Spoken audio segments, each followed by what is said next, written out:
మన ప్రభువును రక్షకుడైన యేసుక్రీస్తు నామములో అందరికీ శుభాలు తెలియజేస్తున్నాను. పిల్లరా అందరూ బాగుంది కదా. మరి ఇదిన్ముగా ఏర్పాటు చేయమని లేఖన భాగం చూసినట్లయితే యెషయా గ్రంథం 24వ అధ్యాయం 15వ వచనం. యెహోవాను సేవించడం మీ దృష్టికి కీడని తోచిన ఎడల మీరు ఎవరిని సేవించెదరో, నది యొద్దరికి మీ పితరులు సేవించిన దేవతలను సేవించెదరో, అమోరీల దేశమున మీరు నివసించున్నారే వారి దేవతలను సేవించెదరో నేడు మీరు కోరుకొనండి. మీరెవరిని కోరుకున్నను నేను నా ఇంటి వారిని యెహోవాను సేవించేదము అనెను. దేవుడి పరిశుద్ధ వాక్యం దీవించను గాక. ఆమేన్. నేను ప్రార్థన చేసుకుందాం. పరిశుద్ధుడా, ప్రేమగల తండ్రి, నీ పరిశుద్ధ పాదం స్తోత్రం దేవా ప్రభా. తండ్రి ఇంతవరకు నేను ప్రభా సజీవులుగా వచ్చిన విధానం బట్టి నైనా మీకు ఉన్నాం తెలియజేసుకుంటున్నాము. తండ్రి ప్రభా, తండ్రి ఈ వాక్యం జాగ్రత్తగా మీరు మాతో ఉండి నడిపించమని మా ప్రభా ఎండితనం పెట్టున్నారు వినంగా ఉడిపించున్నాను నైనా. ఆమేన్. ప్రభా చూడండి ప్రభుత్వం ప్రియులారా, ఈరోజు అంశం ఏంటంటే ఎవరిని కోరుకొంచున్నావు, ఎవరిని కోరుకొంచున్నావు, మీరెవరిని కోరుకుంటున్నారు.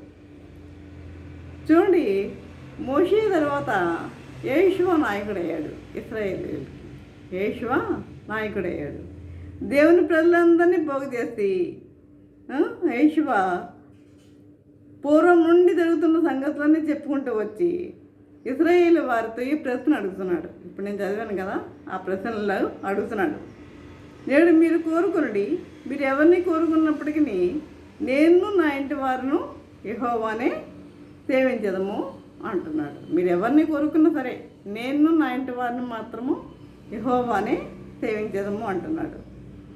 పురుషులు ఒక్కరే కాదు, స్త్రీలు ఒక్కరే కాదు, అందరూ వృద్ధులతో సహా పిల్లలు అందరూ కూడా దేవుని సన్నిధికి రావాలి. ప్రతి ఒక్కరు దేవుని సన్నిధికి వచ్చేవారిగా ఉండాలి.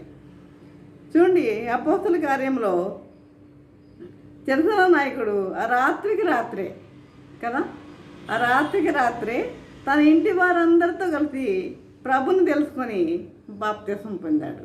రాత్రికి రాత్రే. కాబట్టి ఇది మనం 16వ అధ్యాయం 33వ వచనం మనం చూస్తాము. అదేవిధంగా లూదియా అను ఆమె ప్రభుని నమ్ముకుంది. తన ఇంటికి వారిని తీసుకుని వెళ్ళి వాక్యం అందింపజేసింది. ఇంటికి వారిని తీసుకుని వెళ్ళి వాక్యం అందింపజేసింది.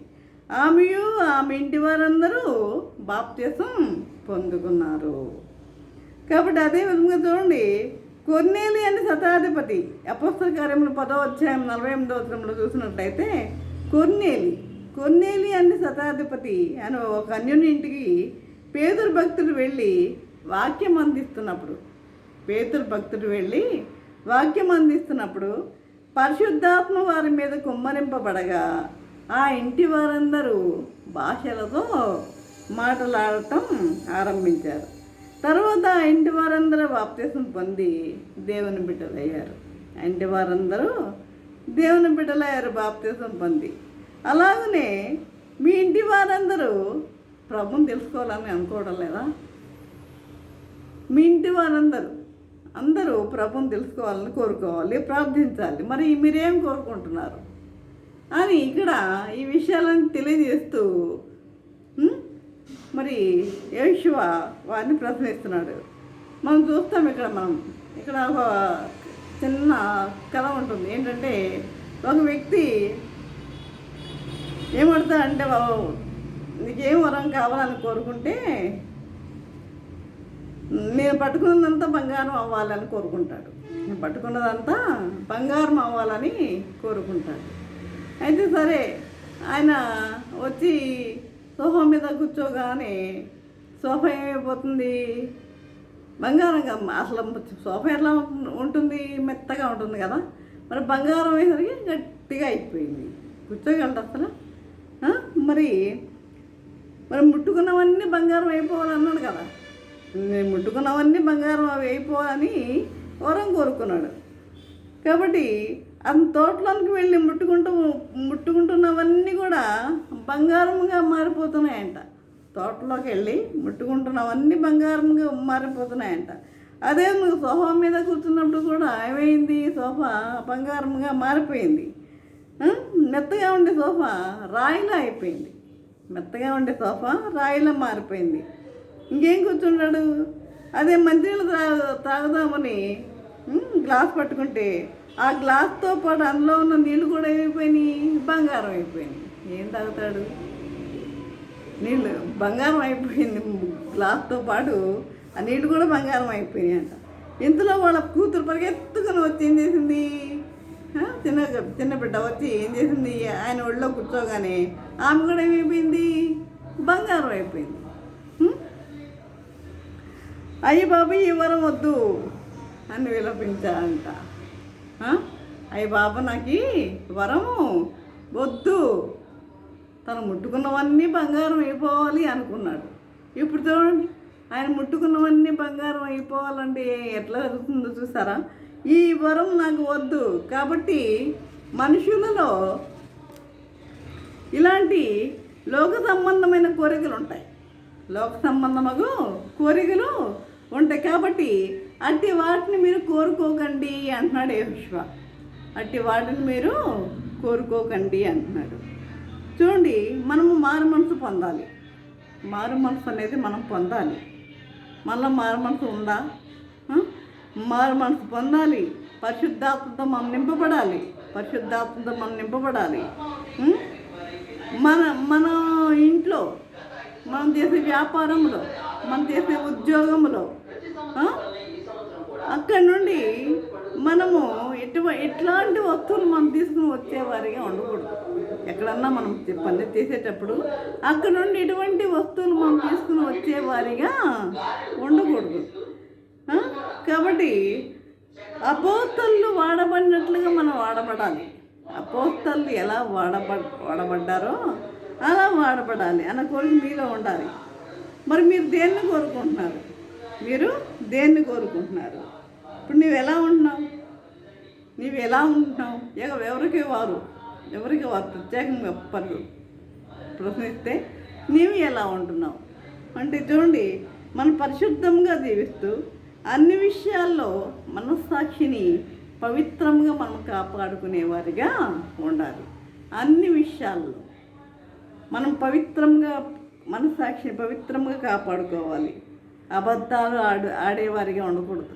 అబద్ధాలు ఆడుతూ ఉంటారు చాలామంది. ఇంట్లో కూడా భర్త భార్యతో, భార్య భర్తతో ఇట్లా అబద్ధాలు ఆడుతూ ఉంటారు. ఈ విధంగా అబద్ధాలు ఆడుతూ దేవుని ఆశీర్వాదాలు పోగొట్టుకుంటున్నారు. దేవుని ఆశీర్వాదాలు పోగొట్టుకోవద్దు. అబద్ధములకు దూరంగా ఉండని కూడా బైబిల్ తెలియజేస్తుంది. అబద్ధములకు దూరంగా ఉండమని. జీవ మరణములు 4 వశమని వాక్యంలో ఉంది. కాబట్టి మన మాటలు ఎలా ఉండాలి? యథార్థముగా ఉండాలి. మనం మాట్లాడే ప్రతి మాట ఎట్లా ఉండాలి? యథార్థముగా ఉండాలి. అది అన్ని విషయాల్లో యథార్థత కలిగి ఉండండి. భార్య భర్తల మధ్య, తల్లిదండ్రుల పిల్లల మధ్య ఎలా ఉండాలి? యథార్థత అనే ఉండాలి. ఎవరి దగ్గరైనా సరే యథార్థత కలిగి మనం జీవించే వారిగా ఉండాలి. చూడండి, దేవుని వాక్యంలో మనం సొలొమోను చూస్తాం. అంటే సొలొమోను అని మహారాజుకి దేవుడు ప్రత్యక్షమై నీకు ఏం వరం కావాలని కోరుకోమంటాడు. నీకేం వరం కావాలో కోరుకొని అడిగాడు. ఆ దినముల్లో రాజులు 4 విషయాలు కోరుకునేవారంట. 4 విషయాలు కోరుకునేవారంట. ఏం విషయాలు అవి? 1 దీర్ఘాయువు. 2 ఎందుకంటే రాజులకు రిటైర్మెంట్ అనేది ఉండదు. వారు ఎప్పుడు కూడా బ్రతికినంతకాలం రాజుగానే ఉంటారు. 2వది విస్తారమైన సామ్రాజ్యం. 2వది కోరిక ఏంటి? విస్తారమైన సామ్రాజ్యం. 3వది వెండి బంగారములు. 4 శత్రువులపై విజయం. ఈ 4 కోరికలు కోరుకుంటారంట. ఇటువంటి లోక సంబంధమైన వాటిని రాజులు కోరుకునేవారు.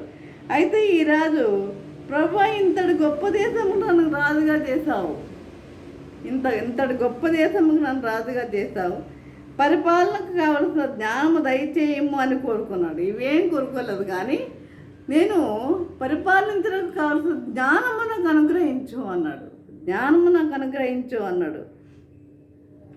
కాబట్టి యాకోబు పత్రిక మనము 1వ అధ్యాయం 5వ వచనము చూసినట్లయితే చూడండి, మీలో ఎవరికైనాను జ్ఞానము కొదువుగా ఉన్న ఎడల, మీలో ఎవరికైనా జ్ఞానం కొదువుగా ఉన్న ఎడల అతడు దేవుణ్ణి అడగవలెను, అప్పుడే అతనికి అనుగ్రహింపబడను. ఆయన ఎవరిని గద్దింపగా అందరికీ ధారాళముగా దయచేయవాడు. కాబట్టి మీరు మీ కుటుంబాన్ని నడిపించడానికి ప్రార్థించాలి. మీ కుటుంబాన్ని మీరు నడిపించాలి. ఎప్పుడు నడిపిస్తారు? మీరు యథార్థంగా ఉంటేనే కదా మీరు నడిపించేవారిగా ఉంటారు. మీరు మంచి అలవాట్లు కలిగి మీరు జీవిస్తేనే కదా కుటుంబాన్ని నడిపించగలిగేవారిగా ఉంటారు. కాబట్టి దేవుని సేవలో ఉన్నవారు కూడా ఏమడగాలి? దేవుణ్ణి జ్ఞానం అడగాలి. దేవుని సేవలో ఉన్నవారు కూడా దేవుణ్ణి ఏమడగాలి? జ్ఞానము అడిగేవారిగా ఉండాలి. ఇక్కడ సొలొమోను పరిపాలన జ్ఞానం మిమ్మల్ని కోరుకున్నాడు. సొలొమోనుకు ముందు కానీ ఆయన తర్వాత కానీ అటువంటి జ్ఞానము కలిగిన రాజు లేడని బైబిల్ గ్రంథంలో రాయబడి ఉంది. సొలొమోనుకు ముందు కానీ తర్వాత వెనుక కానీ ఆయనకున్నంత జ్ఞానము ఎవరికి లేదని బైబిల్ గ్రంథంలో వ్రాయబడి ఉన్నది. దేవుడు అతనికి జ్ఞానం ఇచ్చాడు. అయితే అతను పరిపాలన జ్ఞానం అడిగాడు, కానీ పరిశుద్ధ జీవితం జీవించడానికి తగిన జ్ఞానమును అడగలేదు. పరిశుద్ధ జీవితము జీవించడానికి కలిగిన జ్ఞానం అతను అడగలేదు. అంటే పరిపాలన జ్ఞానం అడిగాడు, కానీ పరిశుద్ధ జీవితము, ఆయన జీవితం పరిశుద్ధమైనదా? కాదు. పరిశుద్ధమైన జీవితము జీవించడం కలిగిన జ్ఞానం అడగలేదు అతను. సొలొమోనుకి ఎంతమంది భార్యలు? 1000 మంది ఉపపత్నులు. ఈ లోకంలో మనం చాలా విషయాలు సంపాదించాల్సి వస్తుంది. మీ చుట్టూ ఉన్నవారు మంచిగానే కనిపిస్తారు. మన చుట్టూ ఉన్నవారు మనకు ఎలా కనిపిస్తారు?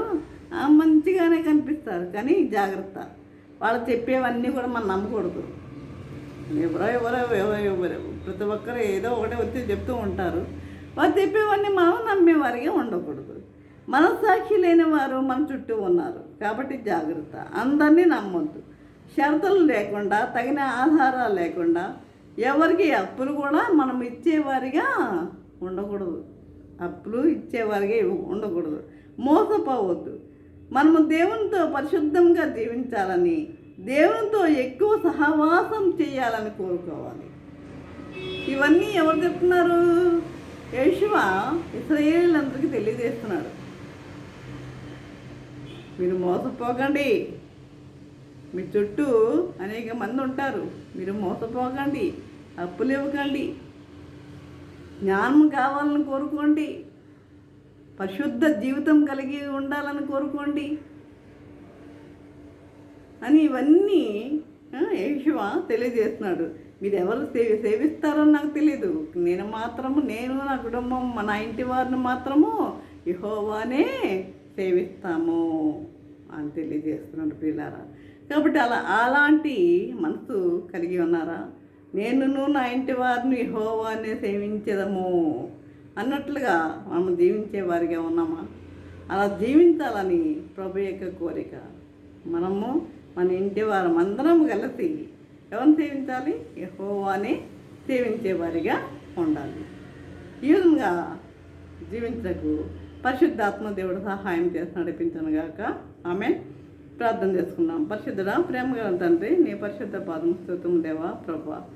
తండ్రి, ఇంతవరకు నాయన ప్రభా, నీ వాక్యం ద్వారా తండ్రి మాతో మాట్లాడిన విధానం బట్టి నాయన మీకు వందనము తెలియజేసుకుంటున్నాం ప్రభా. నాయన మరి యెహోవా తెలియజేస్తున్నాను నేను ప్రభా. ఇశ్రాయేలీయులకు నేను తండ్రి, మీరెవరినన్నా సేవించండి, కానీ నేను నా ఇంటి వారిని మాత్రం యెహోవానే సేవిస్తామని తెలియజేస్తున్నాను నేను ప్రభా. ఆ విధంగా మేమందరం కూడా ఆ విధంగా మేము జీవించలాగన ఉండుటకు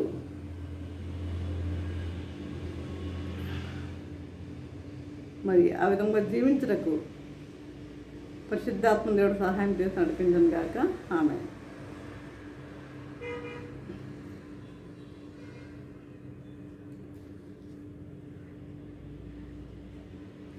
తండ్రి అయిన దేవుని ప్రేమయు, కుమారుడైన యేసుక్రీస్తు కృపయు, పరిశుద్ధాత్మక అన్యుల సహవాసము సకల దేవుళ్ళ సదాకాలము ప్రభా.